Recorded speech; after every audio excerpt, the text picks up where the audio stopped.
Ayan, welcome back sa ating YouTube channel. Naka-vlog ulit tayo ngayon. So ngayon, ang gagawin natin ay sasagutin natin yung katanungan ni isa nating followers na kung paano daw maglagay ng piston ring. O ang ibig niya sabihin ay paano ang paglagay ng tamang piston ring sa block.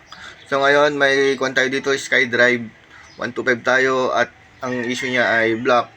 So bumili ng bagong block yung may-ari, kaya papakita ko sa inyo kung paano ako magkabit ng piston ring sa block ng SkyDrive 125 na to para matagal siyang umusok at hindi basta-basta masisira yung kanyang block. So, ang ituturo ko sa inyo ay yung paano ang tamang paglagay ng piston ring. So, nandito yung kanyang piston ring. Una, sa pagkakabit ng piston ring, titignan niyo muna yung piston kung yung guide niya ay nasaan. Yan. So, kung nakikita nyo, may nakikita kayong IN dyan sa taas. Ibig sabihin yan ay intake. Yan. So, intake yan ha. Tandaan nyo yan. Intake. Yung iba naman, wala siya nakalagay na IN. Ang nakalagay naman dito sa baba ay AX. O, ibig sabihin nun ay exhaust. So, ayan. Ito muna pala tayo dito sa guhit. Yung una pong guhit na pinaglalagay ng ring ay top compression ring. Yung pangalawa po ay secondary compression ring. Pangalawa ay ang kanyang oil ring, kasunod na yung expander at yung oil ring ulit. So ayan. So ito yung kanyang piston ring. Buksan natin. So ito ay may expander ring. Teka lang. Yung dalawang manipis dito ay, itong dalawang manipis ay yung kanyang oil ring.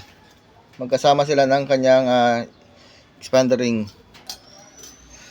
So ito yung kanyang yung kulay itim na ring, nilalagay ko to sa secondary compression ring. So itong puti ay sa top compression ring. So itong itim dito sa secondary. Yan, sa pangalawa to. Tapos yung kulay puti na walang kulay ay sa top compression ring. So ganyan. Yan ang style niyan. Tapos yung panghuli sa pangatlong guhit ay yung kanyang o-ring at kanyang expander ring. So ngayon, paano bang paglalagay ng tamang position nito? So ngayon, ang gagawin natin ay guguhitin ko lang siya ng X. Yung turo ng mga engineer na gumawa ng ganito. So ang ginagawa ko, sa akin kasi, parang nilagyan ko siya ng X na ganyan. Yan, X. So dito yung dito yung top compression ring, yung secondary ring, yung oil ring, tapos yung oil ring. Magkasalungat yung guhit.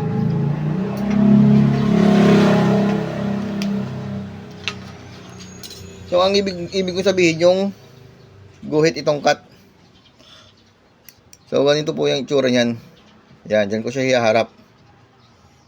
Tapos yung isa, itong secondary ring naman sa kabilang guhit naman. So ganyan. Kung napapansin nyo, dulo yung guhit. Hindi siya pares na, naka-straight na. Ganyan. So ayan, kabit na natin.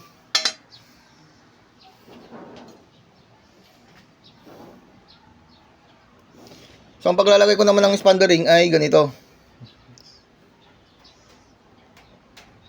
Ganyan. Gagamit natin yung expander ring.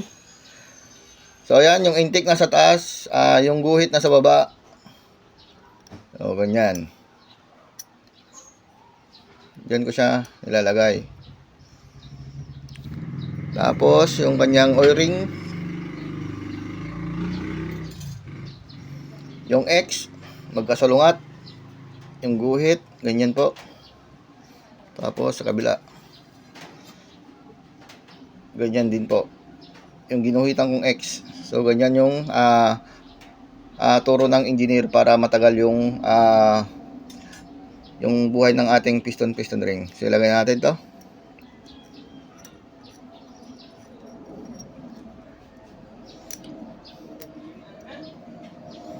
So ayan, yung gap ng cut ay nandito. Yung isa naman, yung gap ng cut naman doon sa kabila. So pag ganyan.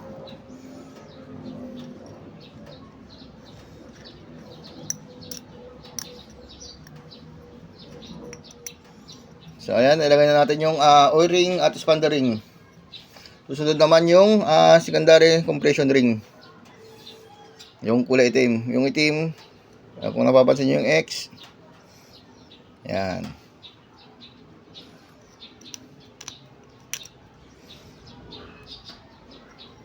Yan. So yung X, yung gap, dito. Tapos yung top compression ring naman, dito sa kabila. Yung kuhit, dito sa kabila.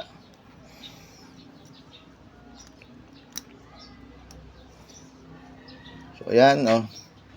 Ganyan po ako magkabit ng piston ring sa motor. So ako kabisado ko na yung X kahit hindi ko nalagyan ng X dyan. So salamat sa nag-comment at sana may natutunan ka sa ating pag-vlog at sa iyong tanong. So kakabit ko na to para magamit na ng ating customer yung ating motor.